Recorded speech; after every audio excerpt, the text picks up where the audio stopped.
Diriwayatkan oleh Muslim dalam kitab Sahihnya dari Al-Agrul Mizani radhiyallahu anhu bahwa Rasulullah Shallallahu alaihi wasallam bersabda, "Sesungguhnya aku terkadang merasakan kegalauan di dalam hatiku, dan sungguh aku beristighfar kepada Allah dalam satu hari 100 kali."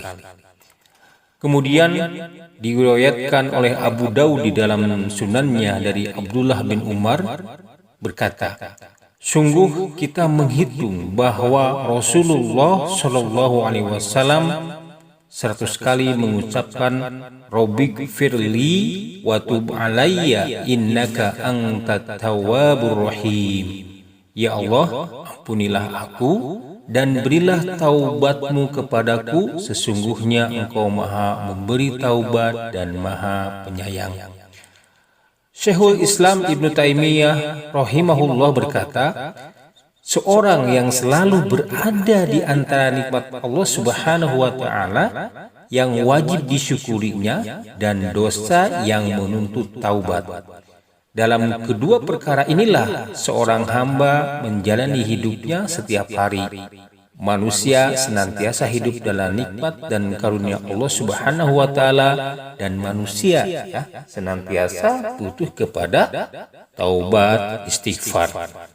Oleh karena itu, penghulu Adam dan imam orang-orang yang bertakwa yaitu Muhammad sallallahu alaihi wasallam selalu beristighfar kepada Allah dalam segala kondisi.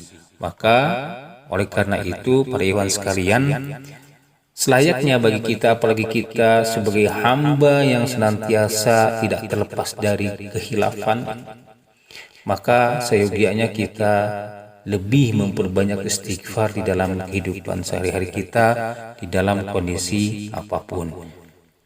Allah Subhanahu wa taala telah memerintahkan hamba-hambanya yang beriman untuk beristighfar, dan Allah pun menjanjikan mereka dengan ampunan.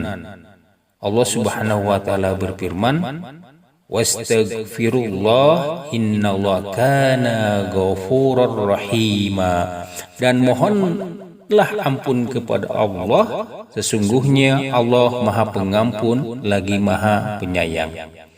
Di ayat lain Allah Subhanahu wa taala berfirman, "Fa'lam annahu la ilaha illallah wastaghfir li dzambika walil mu'minina wal mu'minat wallahu ya'lamu mutaqallabakum wa maswaakum."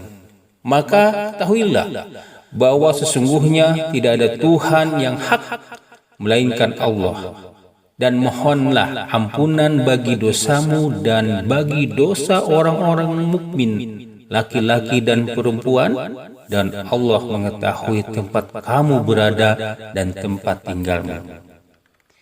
Dalam ayat lain Allah Subhanahu wa taala berfirman, "Wastaghfirullah innallaha ghafurur rahim."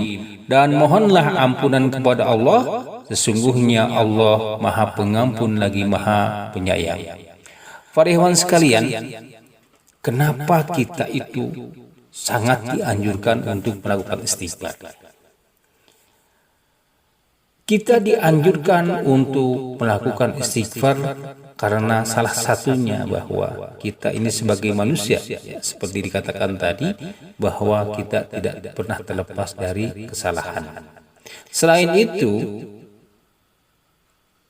istighfar juga mengandung beberapa faidah atau fadilah. Yang pertama, bahwa istighfar adalah sebab bagi turunnya hujan, sebagaimana Allah Subhanahu wa taala berfirman, "Faqul tastaghfiru rabbakum innahu kana ghaffara yursilis samaa 'alaikum midrara wa yumdidukum bi amwalin wa banina wa yaj'al lakum jannatin wa yaj'al lakum anhara." Maka aku katakan kepada mereka, mohonlah ampun kepada Tuhanmu, sesungguhnya Dia adalah Maha Pengampun. Niscaya Dia akan mengirimkan hujan kepadamu dengan lebat, dan membanyakkan harta dan anak-anakmu, dan mengadakan untukmu kebun-kebun, dan mengadakan pula di dalamnya untuk sungai-sungai. Yang kedua, fadilah dari istighfar ini adalah istighfar adalah sebab bagi tertolaknya bencana. Allah Subhanahu wa taala dalam salah satu firman-Nya, "Wa ma kana Allah yu'adzibahum wa anta fihim wa ma kana Allah mu'adzibahum wa hum yastaghfirun." Dan Allah sekali-kali tidak akan mengajab mereka sedang kamu berada di antara mereka, dan tidak pula Allah akan mengadab mereka sedang mereka meminta ampun. Para ikhwan sekalian, Ali bin Abi Thalib radhiyallahu anhu berkata, tidaklah suatu bencana diturunkan kecuali karena adanya dosa dan tidak adanya yang mengangkatnya, maksudnya mengangkat bencana itu, kecuali taubat. Sedangkan Abu Musa berkata bahwa kita memiliki dua perkara yang menjamin keamanan kita,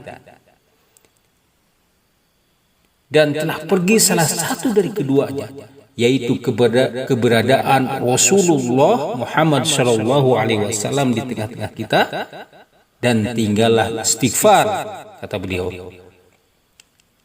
Dan istighfar ini, kata beliau, masih bersama kita. Maka jika dia pergi, maksudnya kita tidak pernah melakukan istighfar lagi, maka kata beliau binasalah kita ini.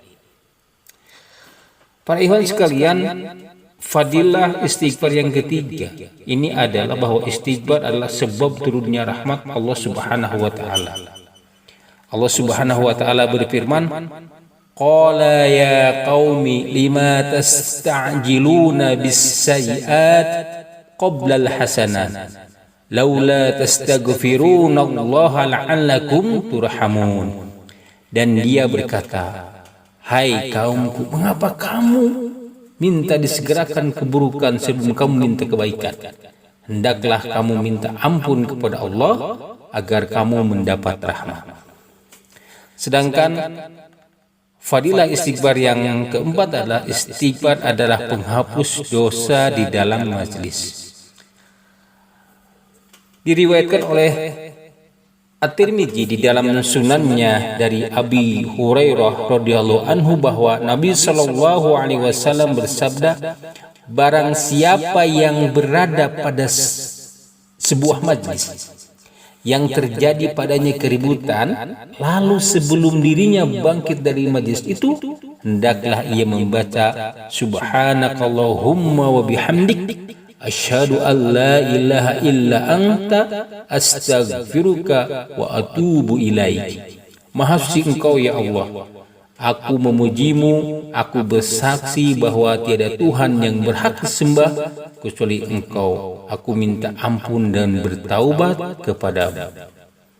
Para ikhwan sekalian, inilah faidah atau fadilah dari istighfar ini. Mudah-mudahan kita senantiasa bisa mendawamkan istighfar ini dalam kondisi apapun di dalam kehidupan kita. Dan sebagaimana tadi dijelaskan oleh Abu Musa bahwa istighfar ini adalah salah satu cara kita menghindari bencana yang terjadi.